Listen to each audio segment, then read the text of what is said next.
হয়েছে সেই বিষয়টা তখনও এখানে ভারতে এখনো আসেনি। এটা আগামীকাল সংবাদপত্রে প্রকাশিত হওয়ার পর হয়তো এই প্রতিক্রিয়া জানা যেতে পারে। কিন্তু এর আগে যেটা বলি সেটা হচ্ছে আজকে সকালে পররাষ্ট্রমন্ত্রী তিনি ভারতের দিল্লিতে অবস্থিত বিভিন্ন গণমাধ্যমের সম্পাদকদের সঙ্গে মিলিত হয়েছে এবং সেখানে নানাবিধ প্রশ্নের মধ্যে ঘুরে ফিরে আওয়ামী লীগ শেখ হাসিনা প্রসঙ্গ উঠে এসেছিল।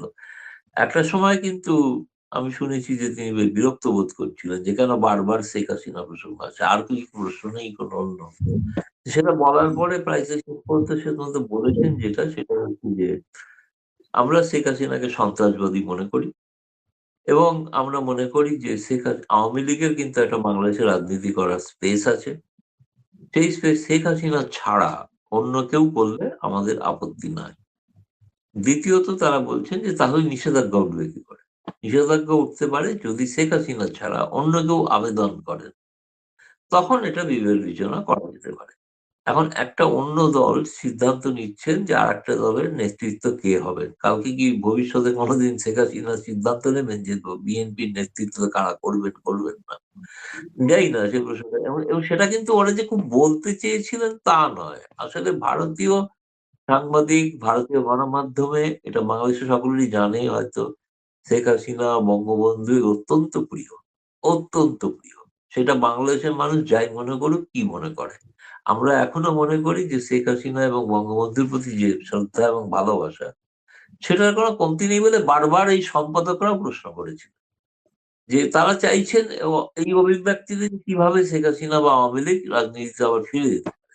কিন্তু তারা একটা কঠোর অবস্থান নিয়েছেন, সেটা তাদের সিদ্ধান্ত। কিন্তু সেটাই একমাত্র আলোচ্য বিষয় ছিল না। তারা মূলত এসছেন বাংলাদেশে এই মুহূর্তে যে প্রবল আর্থিক সংকট, সেই বিষয়ে ভারত কিভাবে পাশে দাঁড়াতে পারে। তার মধ্যে ডিজেল সংকট, সারের সংকট, বিদ্যুৎ সংকট, জ্বালানি সংকট, এলপিজি সংকট, এই সমস্ত বিষয়গুলো বাস্তবিক যে সমস্যা, সেই সমস্যাগুলো নিয়ে কিন্তু বেশ কথা হয়েছে। তার সঙ্গে এইটা কিন্তু আলোচনাতে উঠে এসছে ঠিকই। তারা তাদের সিদ্ধান্ত জানিয়েছেন যে এবং এটাও বলেছেন যে শেখ হাসিনা ভারতে বসে যে মন্তব্য করছেন সেটা তাদের পছন্দ নয় এবং শেখ হাসিনা যে প্রতিক্রিয়া দিচ্ছেন সেটা তাদের পছন্দ নয়।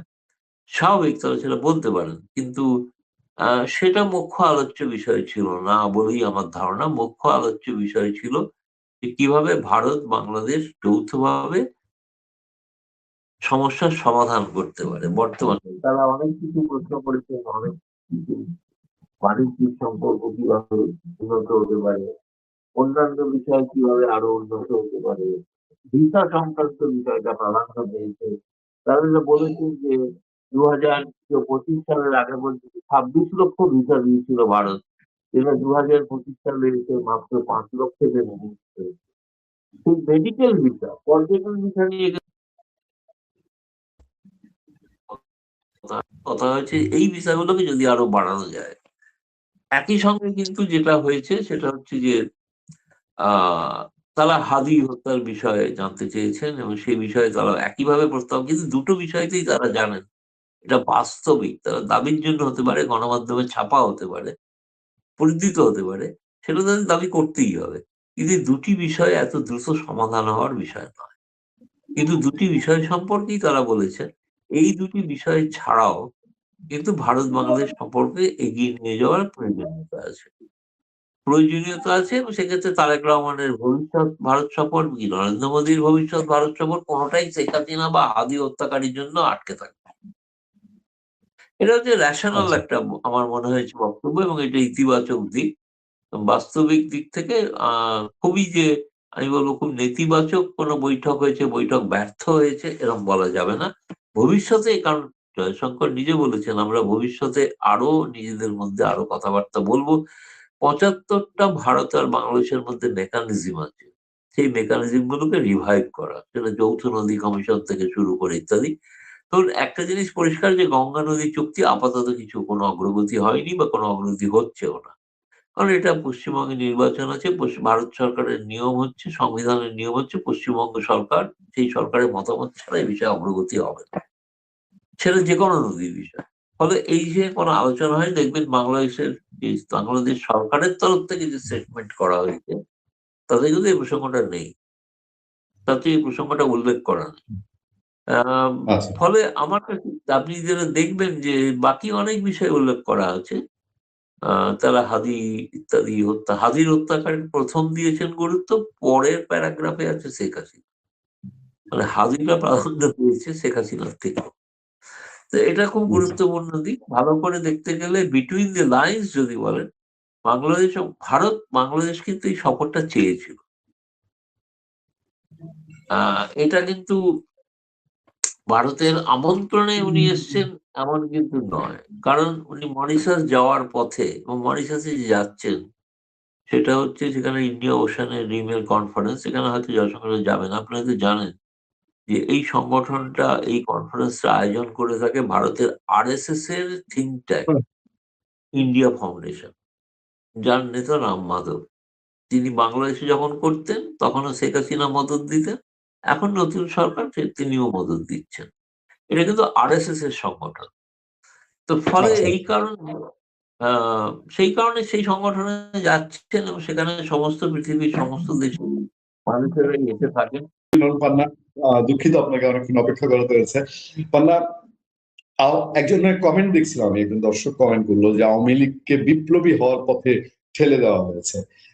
আসলে কি তাই? সে যদি নিষিদ্ধ থাকে কি হবে? Number one. নাম্বার টু হচ্ছে, এটার সাথে কোথাও কি শিরিন শারমিন চৌধুরীকে যে পাওয়া গেল, তাকে, আমি এটাকে নিখোঁজ থেকে তাকে পাওয়া যাওয়াই বলবো, কারণ ওনাকে নিয়ে তো একটা বিশাল ধূম্রজাল ছিল। কখনো কখনো শুনেছি ক্যান্টনমেন্টে আছেন, কখনো শুনেছি উনি নাকি পলাতক অবস্থায় পাসপোর্ট করছেন নতুন।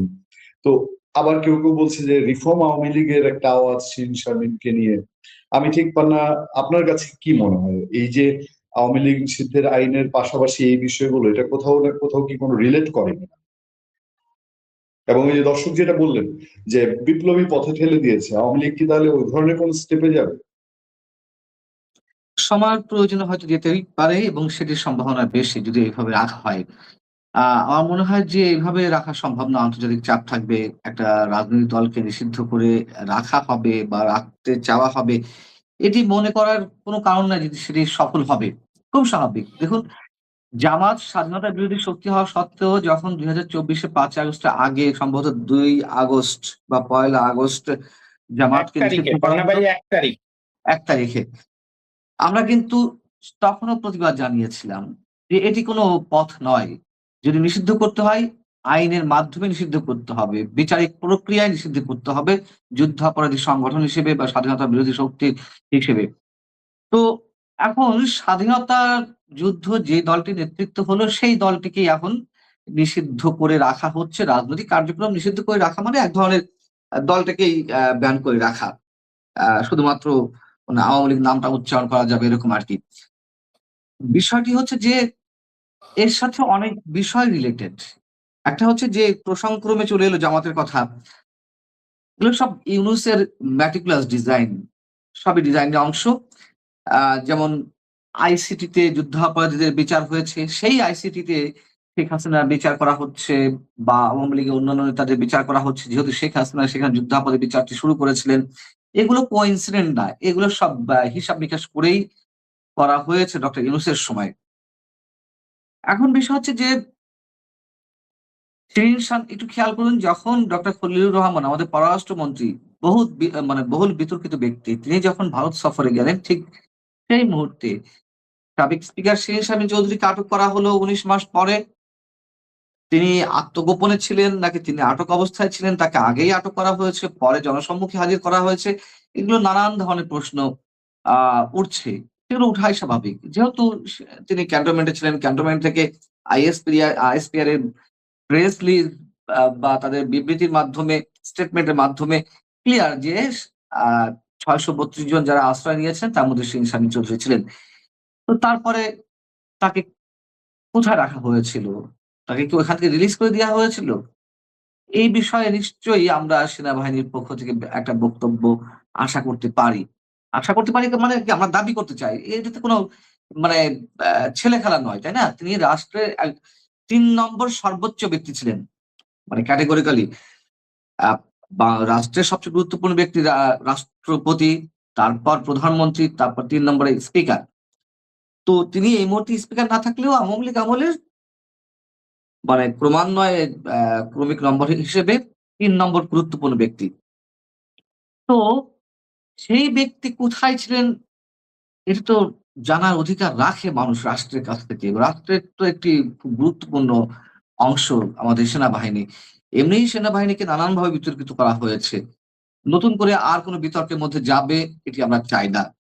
দ্বিতীয়ত যেটা বলছিলাম ডক্টর খলিলুর রহমান যখন আ ভারত সফরে গেলেন, সেই মুহূর্তে সাবেক স্পিকারকে জনসম্মুখে হাজির করা হলো আটক করার নাম করে। আবার তার একদিন পরেই আওয়ামী লীগকে যেভাবে আওয়ামী লীগের রাজনৈতিক কার্যক্রম নিষিদ্ধ করে রাখা হয়েছিল, যে অধ্যাদেশে পরে সেই অধ্যাদেশটি আইনে রূপান্তর করা হলো। এর ব্যাখ্যাটি মামুন ভাই দিয়েছে, আমার নতুন করে কিছু বলার নেই। বিষয়টা হচ্ছে যে বিএনপি আত্মঘাতী সিদ্ধান্ত নিচ্ছে। কেমন আত্মঘাতী আমি বলি। এটি পুরো রাষ্ট্রকেই পে করতে হবে, শুধু বিএনপিকে নয়। যেমন আওয়ামী লীগ নিজের পায়ে নিজে কুড়াল মেরেছে। আমি বলব যে এই যে আজকে আওয়ামী লীগের পতন, আজ সারা দেশকে তার জন্য পে করতে হলো। জঙ্গিবাদের উত্থান ঘটলো, সাম্প্রদায়িক শক্তির আস্ফালন ঘটলো। জামায়াতের মতন একটি দল তারা সংসদের প্রধান বিরোধী দলের আসনে বসলো। আওয়ামী লীগ দায়ী কিভাবে? আওয়ামী লীগ পলিটিক্যাল ভ্যাকুয়াম তৈরি করেছিল। আওয়ামী লীগ রাজনৈতিক শূন্যতা তৈরি করেছিল। অনেকে দেখবেন যে আওয়ামী লীগের মধ্যে যারা আছেন তারা শেখ হাসিনার চেয়েও আওয়ামী লীগ। শেখ হাসিনার চেয়ে বড় আওয়ামী লীগ যারা, এদের কারণে আওয়ামী লীগের পতন ঘটেছে। তারা আওয়ামী লীগের কোনো খারাপ কাজ দেখতে পায়নি। অলওয়েজ চাটুকারিতা করে গেছে। অলওয়েজ জি হুজুর, জি হুজুর করে গেছেন। এবং তাদের যদি শেখ হাসিনা স্বৈরাচার হয়ে থাকেন, যদি স্বৈরাচার হয়ে থাকেন, তার এই স্বৈরাচারিত্বের পেছনে অন্যতম ভূমিকা পালন করেছে কিছু দালাল গোছের, চাটুকার গোছের সাংবাদিক। তারা তাকে মিসগাইড করেছেন। এখন যেমন আরেক চাটুকার গোষ্ঠী দাঁড়িয়ে গেছে সাংবাদিকদের মধ্যে। নানানভাবে তারেক রহমানকে মিসগাইড করার চেষ্টা করছে। মিসগাইড করে মানে তাদেরকে তাদের মানে তারেক রহমানের অয়েলিং করে নিজেদের আখের গুছিয়ে নেওয়া। জি হুজুর, জি হুজুর করে বা নানান ধরনের আ কি বলবো এটাকে? মানে যাতে কাছে যাওয়া যায়, হাত কচলাতে। দেশে বিদেশে এখনো অনেকে বসে আছেন। আমি একটু আগে একজনের বক্তব্য শুনছিলাম। মানে খুব কষ্ট করে তার বক্তব্যগুলো শুনেছি। ঠিক আওয়ামী লীগ আমলে শেখ হাসিনার চাটুকারিতা করতেন যে সাংবাদিকরা, আওয়ামীপন্থী সাংবাদিকরা, এখন বিদেশে বসে একজন সাংবাদিক সেই ধরনের চাটুকারিতা করছেন। তার বক্তব্য শুনলে মানে একজন গণমাধ্যম কর্মী হিসেবে আমার লজ্জায় মাথা হেঁট হয়ে আসে। আগে যেমন আওয়ামীপন্থী কিছু সাংবাদিকদের কথা শুনলে মাথায় হেঁট হয়ে আসতো লজ্জায়। এখন ঠিক একই রকমের বিএনপিপন্থী সাংবাদিকদের চাটুকারিতাপূর্ণ বক্তব্য শুনে একই রকম অবস্থা হয়। আমার গা গুলায়। মানে তিনি পরামর্শ দিচ্ছেন তারেক রহমানকে যে কিভাবে আওয়ামী লীগ আসবে, এটা করবেন না, ওটা করবেন না, এই প্রক্রিয়ায় আওয়ামী লীগকে যদি আনেন তাহলে এই প্রক্রিয়া আনতে হবে। মানে ঘেন্না জানানোর ভাষা নেই। বিষয়গুলো হচ্ছে আমি যেটা বলছিলাম যে এই সব চাটুকারিতার কারণে শেখ হাসিনা মিসগাইডেড হয়েছিলেন। একটা পলিটিক্যাল ভ্যাকুয়াম তৈরি করেছিলেন। তিনি আওয়ামী লীগ মানে তিনি বিএনপি জামাতকে রাজপথে নামতে দেননি ১৪ বছর। যখনই নেমেছে হেলমেট বাহিনী নেমেছে, লাঠিয়াল বাহিনী নেমেছে আওয়ামী লীগের। এবং এই যে দিনের পর দিন রাজনীতি করতে না দেওয়া এবং নির্বাচনী প্রক্রিয়াগুলো সব ধ্বংস করে ফেলা, তার মধ্য দিয়ে আওয়ামী লীগের প্রতি দেশের জনগণের, নিরপেক্ষ জনগণের এবং আওয়ামী লীগ করে এমন জনগণেরই, এমন নেতাকর্মীদের একটি অংশ বিক্ষুব্ধ হয়ে উঠল। যাদেরকে পুঁজি করে এই ম্যাটিকুলাস ডিজাইনের মাধ্যমে জঙ্গিরা অভ্যুত্থানটি ঘটাতে পারল। এটি না হলে তো পারত না। ঠিক তারেক রহমানকে সেই পথে নিয়ে যাওয়া হচ্ছে। পলিটিক্যাল ভ্যাকুয়াম তৈরি হওয়ার পরে যখন কোথাও রাজনৈতিক শূন্যতা তৈরি হয় সেটি পূরণ হবে কি দিয়ে? সেটি পূরণ হবে জঙ্গিবাদ চরমপন্থা দিয়ে। তাই হয়েছে। বাংলাদেশে তাই ঘটেছে। ডক্টর ইউনূসের যে জঙ্গি শাসন এটি গ্রামার অনুযায়ী হয়েছে। আওয়ামী লীগ রাজনৈতিক শূন্যতা তৈরি করেছিল। তারপরে হচ্ছে এটি। এটি কিন্তু আওয়ামী লীগ যারা করে বা শেখ হাসিনা যারা বড় আওয়ামী লীগের তারা বিশ্বাস করবে না। তারা বলবে আমাদেরকে যেমন আল বদর, এই যে এখনো শেখ হাসিনার সমালোচনা করছি, আমাদেরকে আল বদর বলবে, লাল বাহিনী বলবে, ইত্যাদি বলবে। আচ্ছা, এখন যখন আবার আমরা তারেক রহমান সাহেব কিংবা বিএনপি সমালোচনা করছি তখন তারা আবার আমাদেরকে ফ্যাসিস্ট বলবে, ফ্যাসিস্টের দোসর বলবে। Doesn't matter. এগুলো শুনে আমরা অভ্যস্ত হয়ে গেছি। বিষয় হচ্ছে দিন শেষে পুরো দেশটা আমাদের। দেশটাকে কোথায় নিয়ে যাওয়া হচ্ছে? আজকের পলিটিক্যাল শূন্যতা তৈরি করার পরে যে জঙ্গিবাদের উত্থান ঘটলো, তার জন্য তার মাধ্যমে ডক্টর ইউনূস দেশকে 50 বছর পিছিয়ে দিয়ে গেছে। আমরা কি আরো একটি জঙ্গিবাদকে ডেকে নিয়ে আসছি আওয়ামী লীগের রাজনীতি বন্ধ করার মাধ্যমে, পলিটিক্যাল ভ্যাকুয়াম তৈরি করার মাধ্যমে আমরা কি আরেকটা চরমপন্থা ডেকে নিয়ে আসছি? এবং এটি ঘটবে, আপনি দেখবেন। এবং এই যে বিশেষ শক্তিটি, যে ডিপ স্টেটের হয়ে যারা খেলা করছিল, তারা তো এখনো সক্রিয়। তারা চাইছে এইভাবে ঠিক শেখ হাসিনার মতন তারেক রহমান একটি ভুল প্রক্রিয়ার মধ্যে যাক। এখানে রাজনৈতিক শূন্যতা নতুন করে সৃষ্টি হোক, তার মধ্যে দিয়ে একটা হসপস তৈরি হোক। তারা নতুন করে আরো একটি কথিত আন্দোলন গড়ে উঠবে। ঘোষণা তো দিয়েই দিয়েছে, তারা শহীদুল আলমটা বলেছেন ২ মাসের মধ্যে সরকার মানে ২ মাস পার হয়ে পারেনি। তার মধ্যে বলছে যে এই সরকারকেও ফেলে দেওয়া সম্ভব। আওয়ামী লীগ সরকারকে যদি ফেলে দেওয়া সম্ভব হয়। একটা সরকারের ২ মাস এখনো পূর্ণ হয়নি। আমাদেরকে সময় দিতে হবে তো। যদিও আমরা সমালোচনা করছি, আমাদের গঠনমূলক সমালোচনা করতে হবে। কিন্তু সরকার উৎখাত করা হবে, সরকার ফেলে দেওয়া হবে। এগুলো কোন ধরনের ভাষা? সেগুলো আমাদেরকে শুনতে হচ্ছে। এবং আমার মনে হয় সবকিছু মিলিয়ে বিএনপি আত্মঘাতী সিদ্ধান্তে গেছে, এবং সেটি হলে তো বিএনপিকেও পে করতে হবে। আমি ১ম এ যেটি বলছিলাম। আর ইনসার্জেন্সির কথা বলছেন, আওয়ামী লীগ আন্ডারগ্রাউন্ডে চলে যাওয়ার কথা বলছেন। যদি এভাবে চলতে থাকে সেটি ঘটার খুবই সম্ভাবনা। আবারও বলি, আওয়ামী লীগ যারা অপকর্ম করেছেন, অবশ্যই করেছেন। আমি বিশ্বাস করি তাদের ব্যক্তিগতভাবে বিচার করা হোক। কিন্তু যা বলা হয় কথিত জুলাই আন্দোলনে তাদের নেতৃত্বে হামলা, হত্যা, এগুলো পুরো বোগাস কথাবার্তা। যারা করেছে তারা আত্মস্বীকৃত খুনি, তারা বাংলাদেশেই আছে। তারা জোর গলায় তারা বলছে থানা লুট করেছি, এসআই সন্তোষ হত্যা করেছি, পুলিশ হত্যা করেছি। সেই সব আত্মস্বীকৃতি খুনি থাকা অবস্থায় কিভাবে আমি আরেকজনকে দোষারোপ করব? এই আরকি। এখন দেখা জি। যাক কতদূর যায়। যে আদালত রয়েছে, আদালতে চ্যালেঞ্জ হতে পারে। সেই আদালত আসলে স্বাধীনভাবে কাজ করতে পারবে কিনা সেটা নিয়েও তো কনফিউশন আমাদের যথেষ্ট রয়েছে, তাই না? অতএব কেউ বলছেন যে হয়তো আদালতে গেলে এটি চ্যালেঞ্জ করলে এই আইন টিকবে না। না টিকারই কথা। কিন্তু আমাদের আদালত কতটুকু মেরুদণ্ড সম্পন্ন আ অবস্থায় আর তারা নির্দেশগুলো দিতে পারেন বা দেন, সেটি নিয়েও তো নানান ধরনের কথাবার্তা রয়েছে। আপনারা নিশ্চিত থাকেন, এর পরিণামে, নিষিদ্ধতার পরিণামে আওয়ামী লীগের নেতা কর্মীরা সংঘবদ্ধ হবে এবং তারা, যেটা আমি বারবার বলেছি, ভয়ঙ্কর রূপে ফিরবে, মানে বিপ্লবী বেশে। ভয়ঙ্কর রূপে মানে বিপ্লবী বেশে। বিপ্লব মানে পৃথিবীতে বহু দেশেই বিপ্লব হয়, বিপ্লব করে আসে মানুষ ক্ষমতায়। আওয়ামী লীগ এখন বিপ্লবী দলে পরিণত হবে। আপনি তাকে ঠেকাইতে পারবেন না কোনোভাবেই। বাংলাদেশ আওয়ামী লীগকে এই নিষিদ্ধতা করার মাধ্যমে একবার ৩২ নাম্বার ভেঙে বাংলাদেশ আওয়ামী লীগকে যেমন উজ্জীবিত করেছিল, এখন আওয়ামী লীগকে নিষিদ্ধ করে আওয়ামী লীগকে বিপ্লবী দলে পরিণত করবে। আর এটা আমি চাই যে বাংলাদেশ আওয়ামী লীগ বিপ্লবী দলে পরিণত হয়ে ফিরে আসুক। তাহলে এই বাংলাদেশে পরিবর্তন আনা সম্ভব। ব্যাপক পরিবর্তন করতে আপনার বিপ্লব। ফরিদ ভাই, যে আর স্বাধীনতা ঘোষণা বানাইলে বিএনপি কি লাভ? কি আচ্ছা, সমস্যা, চশমা বদলাইতে হবে। বিএনপির কি লাভ? বিএনপি স্বাধীনতা আদর্শে বিশ্বাস করতে হলে, হ্যাঁ, এটার সাথে ওটারই না। এরা আল্লাহর সাথে, এরা ধর্মকে ব্যবহার করবেই। বিএনপি জামাতে ধর্মকে ব্যবহার করে আসতে হবে। খোদ আওয়ামী লীগই ইদানিং, মানে আওয়ামী লীগও ধর্মকে ব্যবহার করার চেষ্টা করতো। আর তো বিএনপি এবং জামাত তারা তো করবে, এটাই স্বাভাবিক। বিএনপির বিএনপির বিএনপি শুধু স্বাধীনতা ঘোষণা নিয়ে বসে থাকবে না। বিএনপি খালেদা জিয়াকে প্রথম মুক্তিযোদ্ধা বানাবে, তারেক রহমান ও কোকোকে শিশু মুক্ত যোদ্ধা বানাবে। আল্লাহ জানে পরে জাইমান রহমানের আবার নাতি কটায় মুক্তিযোদ্ধা বানায় কিনা, যারা নাতি মুক্তিযোদ্ধা এরকম ঘোষণা দিয়ে বসে কিনা সংসদে, আল্লাহ ভালো জানে কি হবে। হ্যাঁ, ইয়ার পর আবার নিষিদ্ধ করেছে ইউনূস, তার বাপের মতো যারা রেখেছে, হ্যাঁ জিয়া, তারপর তার বাপের মতো রেখেছে তারেক। তাতে আমাদের লব আছে গেল। ঠিকই, চমৎকার বলেছেন। আওয়ামী লীগের কিচ্ছু যায় আসে না। এই সময় রাশিয়ান তেল কিনতে হয়, আমেরিকার অনুমতি লাগে। এটা হলো জুলাই ডলার আজাদি। জি, ঠিকই বলেছেন, ধন্যবাদ আপনাকে। কিচ্ছু হয় না। আওয়ামী লীগ তো নিষিদ্ধ হয়েই আছে। আইন করার করতে হবে তাদের উপরে।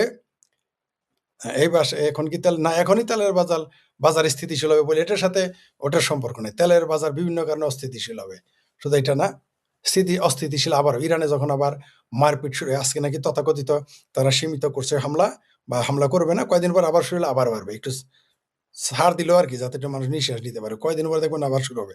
যেটা বলতেছিলাম, এতে আওয়ামী লীগের কিছু যায় আসে না। হ্যাঁ, বিএনপি ৩২ নাম্বার ভাঙছে এবং তারা ওখানে মিছিল করেছে। তারেক তোমায় উপহার দিলাম কি 32 নম্বর দখলে নিলাম, তারেক তোমায় উপহার দিলাম, মিছিল তারা করেছে। অবশ্যই সায় আছে। সায় না থাকলে ওটা ভাঙে কিভাবে? তারা কোনো নিন্দা জানাইছে? জানায়নি। তার মানেই তো সায় আছে। আপনি যখন নিন্দা জানাবেন না তখনই তো সায় আছে। আপনি কি মনে করেন বাংলাদেশে যথাযথ তাদের উচিত আস্তে, আস্তে দেশ ত্যাগ করার প্রজন্ম?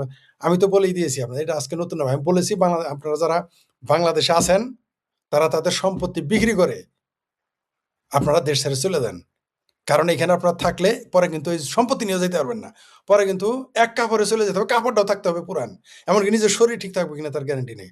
এটা আমি বলেছি। বাংলাদেশে কোনো দিনই সংখ্যালঘুরা থাকতে পারবে না। কারণ বাংলাদেশে সংখ্যালঘুদের বিরুদ্ধে সব দল, এই বাংলাদেশে বলে দেই আপনাদের, চিঙ্কোবামেরা বলবে এরা ভারতের দালাল, ভারতে চলে গেছে। এই চিঙ্কোবাম বলবে তারা হিন্দুত্ববাদী, তাই ভারতে চলে গেছে। আর যারা মুসলমান আছে সব দল মিলে, এটা একবার বলি নাই, বহুবার বলছি, সব দল মিলে শুকরানা নামাজ আদায় করবে যে বাংলাদেশ হিন্দু শূন্য হয়ে গেছে। তখন কিন্তু খালি হাতে রোড টু যশোর ধরতে হবে ভাই। আমি বহু হিন্দুকে বলেছি এবং আমি লাইভে বলেছি, ভিডিওতে বলেছি, লিখেছি। আপনারা নিশ্চিত থাকেন, আপনাদের উচিত আপনাদের নিজের চিন্তা করে প্রয়োজন। অনেকে আওয়ামী লীগের জন্য, আওয়ামী লীগেরও তো খেপে, আবার খোদ হিন্দুরা আমার উপরে খেপেন, সমস্যা নাই। আপনি যদি মনে করেন বাড়ি ঘর রাইখে তারপর চলে যাবেন খালি হাতে, শেষে কিন্তু যেতেই হবে, রোড টু যশোর ধরতেই হবে। বরং এমন হইতে পারে রোড টু যশোরের ধরার সুযোগ নাও হইতে পারেন, কনভার্ট করে ফেলতে পারে আপনাদের এখানে থাকতে হলে কনভার্ট করে ফেলবে। আর না হয় হিন্দু না হয় চলে যেতে হবে। মাঝখানে আপনাদের কোনো জায়গা নেই। আর না হলে 4th class citizen, 2nd class না, 4th ক্লাস সিটিজেন হয়ে যদি থাকতে পারেন সেটা আপনার ব্যাপার। কিন্তু যদি আপনি স্বাধীনতা চান, ওই শত্রু, আপনি যতই তেল মারেন আপনারা তারা মালনে বাচ্চা বলবেই। আপনি যতই তেল মারেন আপনার মা বোনের প্রতি কোনো জোর এই দেশের মুসলমানদের থাকবেই। আপনি যতই তেল মারেন, আপনি বিএনপি করলে মনে করেন না যে আপনার বোন, ভাগ্নি, খালা, মা নিরাপদ। প্রশ্নই আসে না, প্রশ্নই আসে না। মনে করেন না নিরাপদ থাকতে পারবেন। এটা পরিকল্পনা, এটা হলো আন্তর্জাতিক পরিকল্পনা, ইন্টারন্যাশনাল প্ল্যান। এটা মুসলমানদের প্ল্যান বাংলাদেশকে হিন্দু শূন্য করা। বাংলাদেশের সব মানুষ, সব মুসলমান মনে মনে চায়, যারা ইউরোপ আমেরিকা থাকে তাদের সাথে আমি কথা বলে বুঝেছি, তাদের মাইন্ডসেটটা বলো বাংলাদেশ থেকে হিন্দু তারাই দাও। কেউ কেউ লেখে, ফেসবুকে লেখে, আর অন্তরত বিশ্বাস তাদের আছে। আপনি একটু কথা বলে দেখেন, এটা থাকতে পারবেন না। যে ইনি প্রশ্ন করেছেন তাদের অনুরোধ করবো, আপনারা অনেকে আমার রাগ করতে পারেন, কিন্তু আমার দেশ ছেড়ে আমি যাবো কেন? আরে ভাই তুমি যাবা না তো, তোমার ঘেটি ধরে বিদায় করবো। আর যদি তাও না চাও, এমন কিছু করবো তুমি নিজেই পালায় যাওয়া, তারপর আবার দোষটা তোমার কান্দে পড়বো। তাই সুযোগ থাকতে নিজের সম্পত্তি বিক্রি করে কে কোথায় যাবেন তা জানি না, কিন্তু বাংলাদেশে আমরা থাকতে পারবেন না। বলবো না যে ভারতে যান, তাহলে আবার আরেক দোষ হয়ে যাবে। ঠিক আছে? আপনার যাদের যেখানে যাইতে পারেন সেখানে, এই দেশে আপনারা থাকতে পারবেন না। এটা বহুভাবেই বলেছি। অনেকেই রাগ করলে করতে পারেন, আমি পাঁচের কথা আগে কই, তার জন্য কেউ আমার আল্লাহর ওলি কয়, জিন্দা পীর কয়, কেউ শয়তান কয়। এখন আপনি যা মন চাই তাই বলো, এটা আপনার ব্যাপার। ধন্যবাদ আপনাদের, আবার দেখা হবে কাল। আমি ঘুম থেকে উঠে দেখি বিএনপি আওয়ামী লীগকে নিষিদ্ধ করেছে বাংলাদেশে। কিভাবে নিষিদ্ধ করলো, কি করলো, এগুলো তো সবাই জানে, সেদিকে যাচ্ছি না। তা আমি চিন্তা করলাম, বিএনপি তো আজকে আওয়ামী লীগকে নিষিদ্ধ করলো 8 এপ্রিল, আমি আনুষ্ঠানিকভাবে আজকে আওয়ামী লীগে যোগদান করি। যথাবিহিত আমি একটা ফেসবুক পোস্টে ঘোষণা দিলাম। এই পোস্টটা অনেক জনপ্রিয় হয়েছে। এমনিতেই সাম্প্রতিককালে না, অনেক দিন ধরে আমার ফেসবুকের খুব একটা প্রগ্রেস নাই, কারণ আমি যেহেতু বাংলাদেশের যারা ফেসবুকে খুব সংগঠিত, সেই জঙ্গি, স্বাধীনতা বিরোধী, এদের বিরুদ্ধে কথা বলি এবং ইউনূসের বিরুদ্ধে কথা বলি, তাদের বিভিন্ন রিপোর্ট এবং এসবের কারণে আমার ফেসবুক খুব একটা মানুষের কাছে যায় না। তারপরও এই পোস্টটা খুব গেল। এই ভিডিওটা যখন করতে বসছি 10 ঘন্টা আগে দেয়া পোস্টে শুধু লাইক কমেন্ট দেখলাম 24,000-এর উপরে লাইক, আর রিয়াকশন 4-5 হাজার কমেন্ট আছে। এবং এই পোস্টে, আমার সব পোস্টে জঙ্গিরা ঢোকে, এটাতে খুব একটা ঢোকেনি। এটাতে সাধারণত বাংলাদেশের সাধারণ মানুষ এবং আওয়ামী লীগের সমর্থক, মুক্তিযুদ্ধের পক্ষে সমর্থকরা এখানে রিয়াক্ট করেছেন।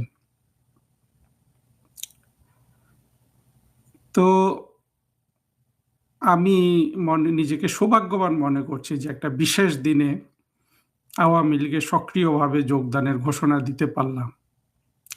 কিন্তু আমি ঘোষণা দিয়েছি মূলত প্রধানমন্ত্রী শেখ হাসিনার প্রতি আমাদের যে দায়বদ্ধতা, আমাদের যে কৃতজ্ঞতাবোধ থাকা দরকার, সেটার নিদর্শন স্বরূপ। কারণ এই একটা মানুষ বাংলাদেশের জন্য যা কিছু করেছেন এবং বর্তমানে বাংলাদেশের জটিল রাজনৈতিক বাস্তবতায় উনি যে একটা ক্রান্তিকাল পার করছেন ঠান্ডা মাথায়, এবং দেখুন আমরা অনেক কিছু করি কিন্তু প্রধানমন্ত্রী শেখ হাসিনা, ওনাকে শুধু প্রধানমন্ত্রী বললে কম হয়, বলবো রাষ্ট্রনায়ক শেখ হাসিনার যে ঠান্ডা মাথায় উনি সবকিছু সামাল দিচ্ছেন, সময় পার করছেন, এবং যে ধৈর্য উনি ৭৯-৭৮ বছর বয়সে দেখাচ্ছেন, চূড়ান্ত বিচারে কিন্তু এগুলো সব ওনার প্রজ্ঞা হিসাবে কিন্তু চিহ্নিত হবে। যে একটা মানুষের প্রতি আনুগত্য দেখানো আজকে খুব দরকার ছিল, সম্মান দেখানোর দরকার ছিল, এবং বাংলাদেশের যে ভবিষ্যৎ তার পক্ষে দাঁড়ানোর দরকার ছিল। সেটা করতে পেরে আমি অত্যন্ত আনন্দিত, এবং যারা বিশেষ করে আমার ফেসবুকে যারা আজকে আপনাদের সমর্থন জানিয়েছেন তাদেরকে অত্যন্ত কৃতজ্ঞতা জানাচ্ছি। দেখুন, ফরেন মিনিস্ট্রিতে আমার এক ধরনের একটা ইমেজ আছে, ছিল সব সময়। সেটা একটু ব্যতিক্রম।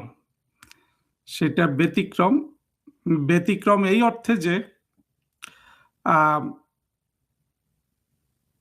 সেটা মুখে নাই বা বলি, বাট ব্যতিক্রম, যার কারণে ফরেন মিনিস্ট্রিতে সবাই আমাকে হিসাবে জানলেও, ইউনূস বিরোধী হিসাবে জানলেও, এমনকি যখন জুলাই জঙ্গি উত্থান হচ্ছিল তখন ফরেন মিনিস্ট্রির অফিসারদের যে অভ্যন্তরীণ হোয়াটসঅ্যাপ গ্রুপ ছিল, সেখানে আমি বারবার জুলাই সন্ত্রাসীদের সন্ত্রাসী হিসাবে উল্লেখ করে যারা এই ইনফরমেশনগুলো, অর্থাৎ অভ্যন্তরীণ, তখন পররাষ্ট্র মন্ত্রণালয়ের সব অভ্যন্তরীণ কর্মকাণ্ড কিন্তু এই কিছু জঙ্গি সমর্থক, ওরা কিন্তু ওই যে জুলকারনাইন, সায়ের বা এইসবের কাছে পৌঁছে দিচ্ছিল খুব খুব পরিষ্কার। সেই অবস্থায় আমি খুব কড়া ভাষায় এগুলোকে গালিগালাজ করেছি এই হোয়াটসঅ্যাপ গ্রুপে। যে সাহস ফরেন মিনিস্ট্রির মন্ত্রী থেকে অ্যাসিস্ট্যান্ট সেক্রেটারি কারো ছিল না তখন, সচিব টচিব এদের তো সাহসের প্রশ্নই আসে না। একেবারে অত্যন্ত ভোকাল থাকা সত্ত্বেও সেই সময়, অর্থাৎ এই জুলাই জঙ্গিদের বিরুদ্ধে সবচেয়ে তীব্র কটাক্ষ এবং নিন্দা জ্ঞাপন, এবং যারা এই খবরগুলো বাইরে পাস করে দিচ্ছিল, ইন্টারনাল কমিউনিকেশনগুলো, এমনকি ফ্যাক্স মেসেজ টেসেজ, অর্থাৎ কাগজও দিয়ে দিচ্ছিল, ওদের বিরুদ্ধে এত কঠোরভাবে দাঁড়ানোর পরও ইউনূস সরকার আমার বিরুদ্ধে যেটা করেছে, এটা একেবারে আমি বলবো যে হালকা একটা বিষয়। এটাও তারা করতো না, আমি যতটুকু বুঝি। তৌহিদ হোসেন ওই দিকে যেত না, কিন্তু জসিম, তখনকার পররাষ্ট্র সচিব, জসিমের বিরুদ্ধে যেহেতু পিনাকিরা লেগে গেল, বিশেষ করে বিএনপির ছাত্র দলের প্রাক্তন সদস্য মোজাম্মেল নামে, যে এখন ঢাকায় আছে বা কোথায় আছে, পরে নিউ ইয়র্কে তাকে কনসাল জেনারেল করেছিল, মোজাম্মেল, এরা গিয়ে যখন পিনাকিকে দিয়ে ভিডিও করাচ্ছিল, তখন জসিম তার পদ বাঁচানোর জন্য আমাকে ঢাকায় বদলির উদ্যোগ নেয় এবং বদলি করে। আমি ঢাকায় চলে গেলে, আর জসিমও তো, এরা তো খুব খারাপ মানুষ না, জসিমও হয়তো নরম হয়ে যেত এবং এরা কিছুই হতো না। আর আমার বাড়ি ফেনী দেখিয়ে, কারণ ফেনী দেখিয়ে আমি বিএনপির সাথে খাতির টাতির করে, আর বিএনপি তো এখন আগের মতো কাজ করছে না, এটা একটা ভালো যে সরকারি কর্মচারীদের খুব একটা ওলট পালট করছে না, সুতরাং শান্তিমতো চাকরি করা কিন্তু কোনো একেবারেই সহজ একটা ব্যাপার ছিল। কিন্তু আমি সেই পথে যাই নাই, কারণ হলো যে আমাদের ইউনূসকে রেজিস্টার করার দরকার ছিল। পৃথিবীতে যে বেড়ে ওঠা একটা মনেস্টার, বাংলাদেশে বেড়ে ওঠা একটা মনেস্টার, একটা দৈত্য, এই দেশটাকে ধ্বংস করার জন্য, এই দেশটাকে শোষণ করার জন্য, এই দেশটাকে বিদেশিদের সাথে বসে ভক্ষণ করার জন্য। এই যে একটা অত্যন্ত নিম্ন শ্রেণীর স্বার্থপর মনেস্টার গড়ে উঠেছে, তাকে পৃথিবীতে চেনানো, পৃথিবীকে না চেনাতে পারি, আমরা বাংলাদেশের মানুষকে তো চেনাতে পারলাম। এবং আপনারা নিশ্চয়ই দেখেছেন ইউনূসকে আমার চেয়ে কঠোর ভাষায় কেউ কথা বলে না ইউনূসের বিরুদ্ধে। এগুলো রেজিস্টার্ড আছে বিভিন্ন জায়গায়। যাই হোক, সেটার তাগিদ থেকে আমি এটা করেছি। আর এত সহজে কেন করতে পারলাম? কারণ হলো যে আমার তো দেশে বিদেশে স্বনামে বেনামে কোনো টাকা করি নাই। এই ধরনের যে কোনো একটা বড় সিদ্ধান্ত নেয়ার ক্ষেত্রে যেটা আসে যে টাকা। যদি অনেক টাকা থাকে বাংলাদেশে, ইউনূস সেটা নিয়ে আমাকে ইয়ে করতে পারত। আবার আমার যেহেতু খুব কোনো জায়গায় কোনো কানেকশন নাই বাংলাদেশের, আমি ফেনীর মানুষ, কিন্তু আমি 24-25 বছর ফেনী যাই না, ফেনীতে জন্মগ্রহণ। আমার আসলে কোথাও ইউনূসের আমাকে ধরার কিছু নাই, মানে কিছু করতে পারবে না, ইউনূসের সেই সক্ষমতা নাই। অর্থ, বিত্ত এগুলা যদি আপনার অসৎ পথে কামাই হয়, সেটা করে ফেললে হয় কি আর বড় কোনো কাজ করা যায় না। যাও, তো এই পুরো প্রক্রিয়াতে অনেকে আমাকে বলেন আমি কি হারিয়েছি টারিয়েছি, কিন্তু আমার মনে হয় মানুষ হিসাবে আমি অনেক বড় অর্জন করেছি। আমি বাংলাদেশের বঙ্গবন্ধুর পর যিনি বাংলাদেশকে গড়েছেন, বাংলাদেশকে অর্থনৈতিক সমৃদ্ধি দিয়েছেন, এবং কতজনকে যে উনি কত কি দিয়েছেন আমরা সেটা চিন্তা করি না। যেমন ধরুন বাংলাদেশের সেনাবাহিনী, শুধু ওয়াকার যদি শক্ত হতো, অর্থাৎ ওয়াকার যদি সত্যিকারে শেখ হাসিনার প্রতি একজন ডেডিকেটেড কর্মচারী হতো, বা বাংলাদেশের মুক্তিযুদ্ধের প্রতি ডেডিকেটেড কর্মচারী হতো, শেখ হাসিনার সরকার কিন্তু পড়ে না। অর্থাৎ ওয়াকারের পূর্ববর্তী যে সেনাবাহিনী প্রধানগুলো ছিলেন, জেনারেল আজিজ কিংবা তারপরে বিশেষ করে এই দুইজন জেনারেল আজিজ এবং তারপরের জন নামটা এখন মনে আসছে না, এই দুইজন শক্ত জেনারেল যদি এই মানে তাদের যে দেশপ্রেম, তাদের যে মুক্তিযুদ্ধের প্রতি তাদের যে আনুগত্য, সেটা যদি এই ওয়াকারের থাকতো, তাহলে শেখ হাসিনার সরকার পড়ে না। ডিপ স্টেট এগুলো তারা কি নিজেরা এখানে গুলি করতে এসেছে? তারা টাকা দিয়েছে, তারা বাঁধনকে নামিয়েছে, নটনটি নামিয়েছে, অভিনয় করিয়েছে, জঙ্গিদের অর্থ দিয়েছে, জঙ্গিদের সাথে মিটিং করেছে, সবই সত্য। কিন্তু তারা তো নিজে বন্দুক নিয়ে এখানে আসেনি। সুতরাং ওয়াকার এবং সেনাবাহিনী বলতে সামরিক বাহিনীগুলো, তাদের দেশপ্রেমহীনতার কারণে কিন্তু শেখ হাসিনার সরকারকে সরে যেতে হয়। অথচ এই সেনাবাহিনীকে সবচেয়ে বেশি কিছু, শেখ হাসিনার এই যে দান, এটাকে আমি আজকে কোনোভাবে খাটো করে দেখছি না। উনি সবাইকে দিয়েছেন, এই সেনাবাহিনীকে কত আরামে থাকার সুযোগ দিয়েছেন, এবং ওনার সরকারের চেষ্টায় এই সেনাবাহিনীগুলো বা বিভিন্ন বাহিনীগুলো ইউএন পিস কিপিং এ কাজ করতে পারে, এবং ইউএন এর পিস কিপিং এ কাজ করতে আর পারবে না, এইটা সেনাবাহিনীর প্রতি একটা চাপ। তারপরে ওয়াকারের ব্যক্তিগত আপনার তার ছোটবেলা থেকে জঙ্গি হিসাবে গড়ে ওঠা এই জায়গায়, এবং হ্যাঁ, প্রধানমন্ত্রী শেখ হাসিনার এখানে সিদ্ধান্তগুলো যেটা হচ্ছে, উনি যেটা ভেবেছিলেন যে ওনার প্রতি, উনি যেহেতু এত আন্তরিকভাবে দেশটা সেবা করছেন, সেই ক্ষেত্রে ওয়াকার এনাকেও বিট্রে করবে না। সেই জায়গায় হয়তো রাজনৈতিক হিসাব, যেটা এই ধরনের নিয়োগ, মানে আওয়ামী লীগ কিন্তু কোনো ধরনের নিয়োগে কোনো রাজনৈতিকভাবে খুব একটা দেখে নাই, একেবারেই দেখে নাই, কিন্তু বদনামটা ছিল উল্টো। সেই দিকে যাচ্ছি না, এইসব কথা অনেক জায়গায় বলা যাবে, কিন্তু যেটা হলো যে এই সেনাবাহিনী যেটাকে শেখ হাসিনা সবচেয়ে বেশি দিলেন, তারা কিন্তু এই শেখ হাসিনার সাথে বেইমানিটা করলো। কিন্তু এটার জন্য হয় কি, বাংলাদেশের সেনাবাহিনীকে দীর্ঘমেয়াদে প্রচন্ড ভুগতে হবে। অর্থাৎ সেনাবাহিনী তার গৌরব, তার বাংলাদেশের রাজনীতিতে যে শক্তি সে বহন করত, সেগুলা একদিন না একদিন হারাবে। অর্থাৎ বাংলাদেশের সেনাবাহিনীকে সেনাবাহিনী হিসাবেই থাকতে হবে, এবং তাকে দেশপ্রেমে উদ্বুদ্ধ হয়ে কাজ করতে হবে, এবং তাকে এই জাতিসংঘের চাকরি ছেড়ে দিতে হবে। এগুলো আসলে যত বিদেশিদের হয়ে কাজ করা, তত ব্যক্তি স্বার্থ বাড়ে, যত ব্যক্তি স্বার্থ বাড়ে, তখন রাষ্ট্রের প্রয়োজনীয় কাজে কিন্তু কাউকে পাওয়া যায় না। সেটা হয়েছে।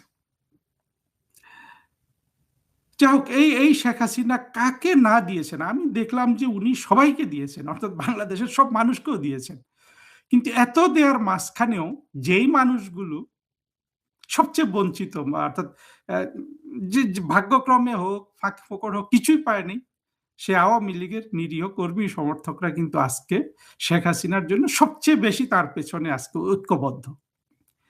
এই নাপ্রাপ্তির মানুষগুলোর কাছে আজকে শেখ হাসিনার পেছনে যারা ঐক্যবদ্ধ, তাদের অন্তত রাজনৈতিক উদ্দেশ্য অত্যন্ত ভালো। এদের সাথে এক কাতার বন্দী হতে পারাটা কিন্তু একটা কঠিন কাজ। সেটা যেহেতু আমি হতে পেরেছি, এটাও আমি মনে করি যে আমার একটা বড় কাজ, মানে এটাকে আমি আমার এক ধরনের সাফল্য হিসাবে দেখছি। আর বিএনপিকে, আওয়ামী লীগকে এমন একটা সময় নিষিদ্ধ করার সময়টা নিল, এটা কাকতালীয় ভাবে হোক বা না হোক, সেই সময় আবার বিএনপি সরকারের পররাষ্ট্রমন্ত্রী ডক্টর খলিল এবং প্রধানমন্ত্রী তারেক রহমানের উপদেষ্টা হুমায়ুন কবির, তারা ভারত সফর করছে এবং ভারতের পররাষ্ট্রমন্ত্রী ডক্টর জয়শঙ্কর এদের সাথে খুব খোলামেলা হাসি খুশি ছবি তুলে সেগুলা তিনি তার সোশ্যাল মিডিয়ায় দেখাচ্ছেন।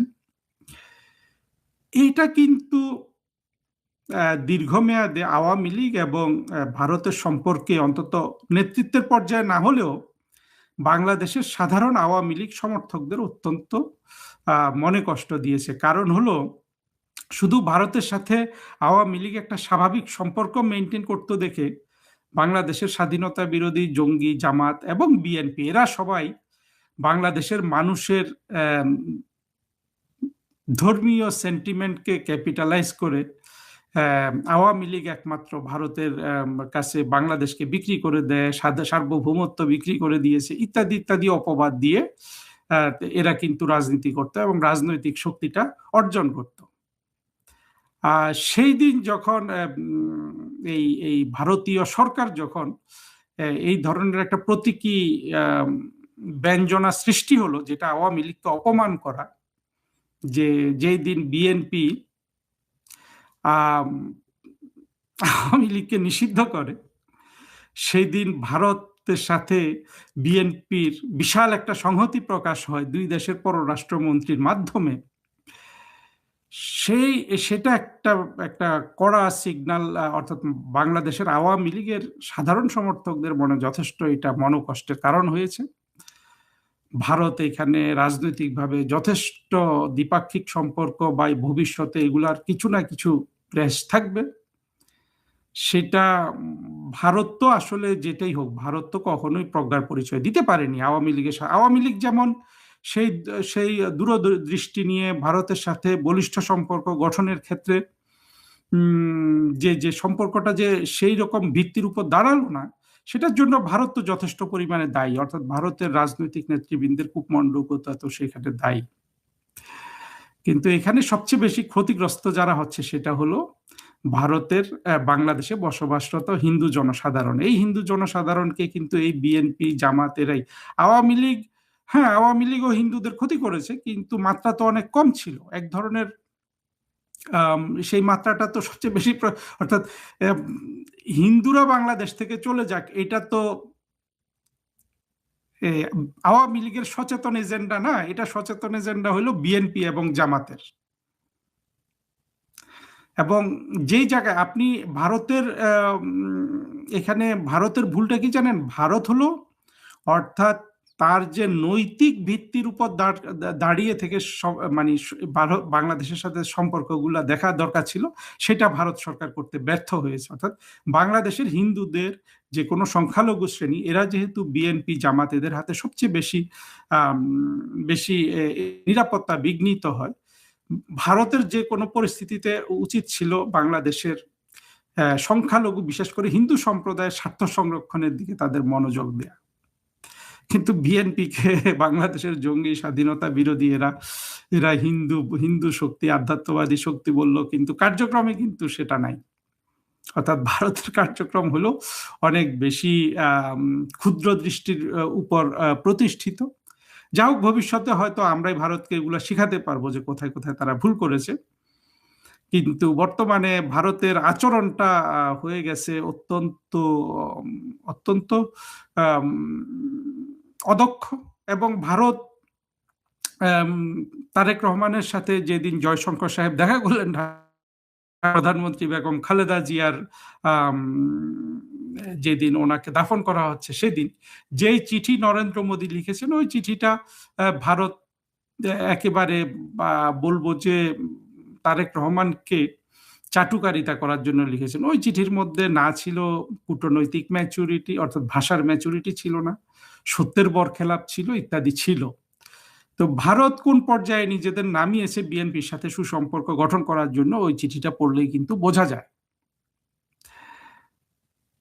তো ভারতের এসব চাণক্য নীতি হয়তো আমার মতো মানুষের বুদ্ধি কম আছে বোঝার, এগুলা জঙ্গিরা খুব ভালো বোঝে, পিনাকিরা খুব ভালো বোঝে। পিনাকিরা যদি এখন বিএনপি সরকারকে টান দিতে চায়, ভারত আরো কিছু উপাদান যোগ করছে, যেমন ভারতের আরিফ মোহাম্মদ খান নামে নাকি এক হাই প্রোফাইল রাজনীতিবিদ বাংলাদেশে রাষ্ট্রদূত হয়ে আসছে, শোনা যাচ্ছে, আমি জানি না।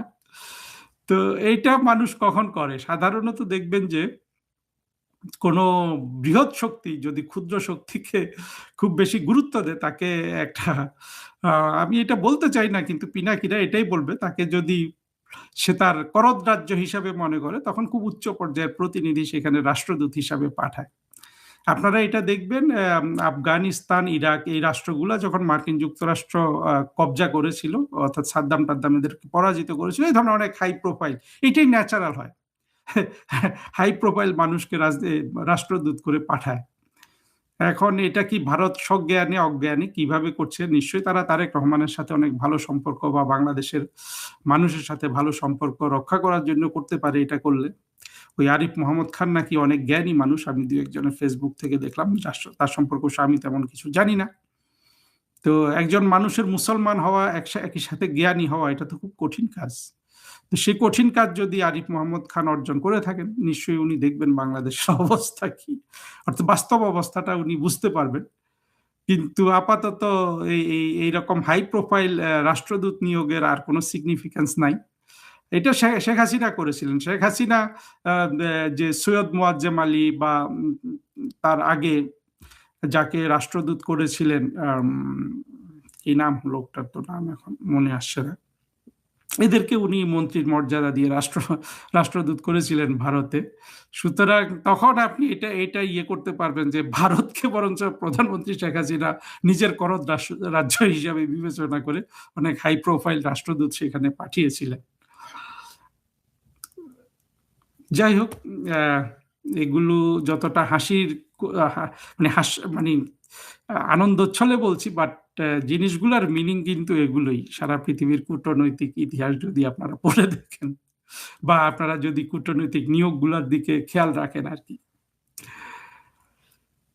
তো সব মিলে যে আরেকটা জিনিস বলে আজকে শেষ করব, সেটা হলো তারেক রহমান বা বিএনপির এই সিদ্ধান্তটাতে আমি আওয়ামী লীগের আজকে একজন সক্রিয় সদস্য হিসাবে যে দিক থেকে খুব পজিটিভলি দেখছি, আওয়ামী লীগের মনস্তাত্ত্বিক জোরের জায়গায় দেখছি, সেটা হলো যে শেখ হাসিনাকে জিয়াউর রহমান বাংলাদেশে নিয়ে এসে বিএনপির উপর আওয়ামী লীগকে বাংলাদেশে বিএনপি আওয়ামী লীগের রাজনীতি করার সুযোগ করে দিয়েছেন। এই কথাগুলো বিএনপি বলে বলে অনেক গর্ববোধ করত। আজকে বিএনপির মাধ্যমে আওয়ামী লীগ নিষিদ্ধ হওয়াতে এই তারেক রহমান বা ভবিষ্যতে বিএনপির আর এই ধরনের কথা বলার আর কোনো সুযোগ থাকলো না, যেটা আওয়ামী লীগের রাজনৈতিক একটা বড় বিজয়।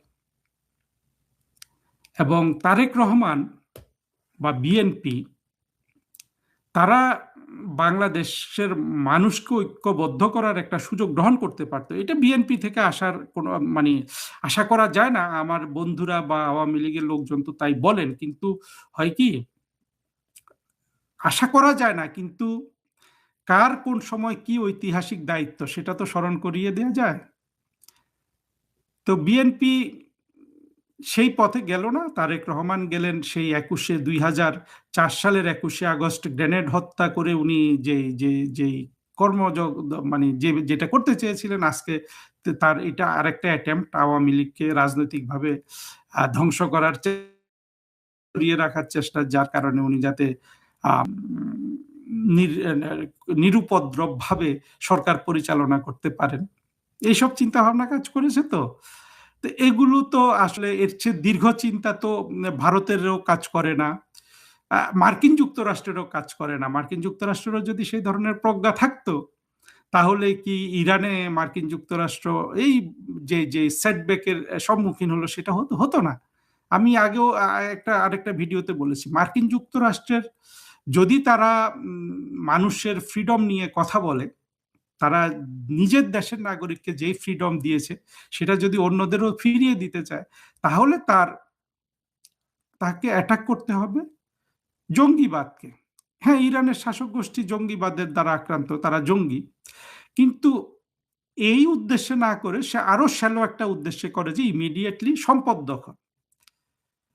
মানুষের যদি মহৎ উদ্দেশ্য না থাকে, প্রকৃতি বলুন, সৃষ্টিকর্তা বলুন, আল্লাহ বলুন, ঈশ্বর বলুন, তারা কিন্তু বা সেইভাবে সহযোগী হয় না কারো। যার কারণে ভারত এগিয়ে উপরে উঠতে পারে না, মানে যতদূর উপরে ওঠার সুযোগ ছিল ভারত রাষ্ট্রের, মার্কিন যুক্তরাষ্ট্র যত মান মর্যাদা রক্ষা মানে থাকার কথা ছিল বিশ্বের দরবারে, সেটা তার নাই। মার্কিন যুক্তরাষ্ট্র যে একটা সর্বশ্রেষ্ঠ শক্তি হিসাবে পৃথিবীর ইতিহাসে তো সবচেয়ে শক্তিশালী রাষ্ট্র হিসাবে নিজেরা প্রতিষ্ঠিত হয়েছিল সময়ে, সেখান থেকে নিচে নেমে যাবে। সব সময় অতি দীর্ঘ মানবিক দিক থেকে এগুতে হয়। পৃথিবীতে মানবতার সবচেয়ে বড় শত্রু জঙ্গিবাদের বিরুদ্ধে নামতে হয়, এবং বিদেশি শক্তির কবজা থেকে বের হয়ে আসতে হলে দেশের মধ্যে দরকার ঐক্য। সেই ঐক্যটা হলো বাংলাদেশের যে আমাদের যে মুক্তিযুদ্ধের পক্ষের বিপক্ষের যে বিভাজন, সেখানে একটা বৃহত্তর ঐক্য, সেই ঐক্যটা বিএনপি আওয়ামী লীগের মধ্যে হওয়ার পটেনশিয়ালি চান্স ছিল, যেটা বিএনপি নষ্ট করে ফেললো আজকে। অর্থাৎ বিএনপিকে এখন এটা করার কারণে বিএনপি তো এমনিতে কোনো আদর্শটা রক্ষা করতে পারে নাই। তারা যে আদর্শ বলে এগুলো যুক্তিহীন আদর্শ, অর্থাৎ সুবিধাবাদী তার আদর্শ। বাংলাদেশের মানুষের শিক্ষা দীক্ষার মান একসময় তো থেকে বাড়বে। বর্তমানে তারা যে অর্থনৈতিক সংকটে পড়ছে দীর্ঘমেয়াদী বিএনপি শাসনের মাধ্যমে, যেটা ইউনুসের লুটপাটের মাধ্যমে শুরু হয়ে গেছিল, মানুষ এগুলা ভোগ করবে না? মানুষ যত ভোগ করবে তত তার চিন্তাটাও কিন্তু একটু শানিত হবে। ফলে বিএনপি দীর্ঘমেয়াদে বাংলাদেশের রাজনৈতিক শক্তি হিসাবে সবচেয়ে বেশি হুমকির সম্মুখীন, এবং সাময়িকভাবে, যেটা কোনোভাবেই কাম্য নাই, আওয়ামী লীগ আর জামাতের মধ্যেও কিন্তু ভবিষ্যতে একটা সাময়িক ঐক্য তৈরি হতে পারে, সেটা কিন্তু উড়িয়ে দেওয়া যায় না। জামাত যেহেতু সবসময় অস্তিত্বের লড়াইয়ে জেতার জন্য চেষ্টা করে, তার যে উপস্থিত মানে বাস্তব ভিত্তিক যে সবসময় বাস্তব ভিত্তিক যে সিদ্ধান্ত সে নিতে পারে, সেগুলো কিন্তু এই সম্ভাবনাটা তৈরি করেছে, যার কারণে বাংলাদেশের রাজনীতিতে আওয়ামী লীগের চেয়ে জামাত বেশি দীর্ঘস্থায়ী হবে। আর আওয়ামী লীগের চেয়ে না, বিএনপির চেয়ে, অর্থাৎ আমি যেটা বলতে চাচ্ছি, বিএনপি দীর্ঘমেয়াদে তার অস্তিত্বটাকে অনেক বেশি হুমকির সম্মুখীন করেছে, যেটা থেকে আসলে আর বিএনপির বের হয়ে আসার কোনো সুযোগ ছিল না। বিএনপির সবচেয়ে বড় সুযোগ ছিল আওয়ামী লীগের সাথে ঐক্যবদ্ধভাবে একটা দ্বিদলীয় ব্যবস্থা আন্তরিকভাবে কায়েম করা, যেটা যে চেষ্টাটা আওয়ামী লীগ করে নাই, কারণ আওয়ামী লীগকে তো বিএনপি ধ্বংস করে দিতে চেয়েছিল। দুটো চেষ্টা ছিল বিএনপির, একটা ছিল যে 2006 সালে ইলেকশন ম্যানিপুলেট করা, আর একটা ছিল যে 2004 সালে আওয়ামী লীগকে 21শে আগস্টে গ্রেনেড মেরে উড়িয়ে দেয়া। তারপরে শেখ হাসিনার তরফ থেকে আর কত উদার্য তারা দেখতে পেত, কিন্তু আওয়ামী লীগ তো বিএনপিকে ওইভাবে ধ্বংস করে ফেলার চেষ্টা করেনি।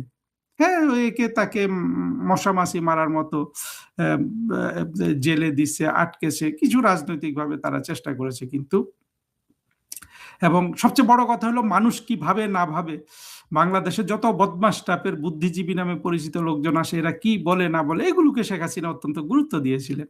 বিএনপি তো এসবের গুরুত্ব দেওয়ার ধারে না। আর বাংলাদেশে যে এসব বুদ্ধিজীবী হলো, এগুলা যে আসলে কচু পাতার পানি, এগুলার আজকে নীরবতা তো তা প্রমাণ করছে। তো ভবিষ্যতে বিএনপি সত্যিকার অর্থে দীর্ঘমেয়াদী তার রাজনৈতিক অস্তিত্বকে আজকে সবচেয়ে বড় বিপন্ন করলো। আজকে বিএনপির বন্ধুরা এটা বুঝতে পারবে না, কারণ বিএনপিকে আমি সবসময় তারেক রহমানকে সম্মান করে কথা বলি, খালেদা জিয়াকে সম্মান করে কথা বলি। এগুলো বলি কারণ হলো তাদের জনসমর্থন আছে, যাদের পেছনে জনসমর্থন আছে, সেসব মানুষকে তো খুব বেশি আমি অসম্মান করতে যাব না। তো তারপরেও আপনাদের বলে রাখি বিএনপির সদস্যদের যে আপনারা কিন্তু দীর্ঘমেয়াদে আপনাদের রাজনৈতিক অস্তিত্বটাকে সবচেয়ে বড় হুমকির সম্মুখীন করলেন, যেই হুমকিতে জামাতও কিন্তু নাই।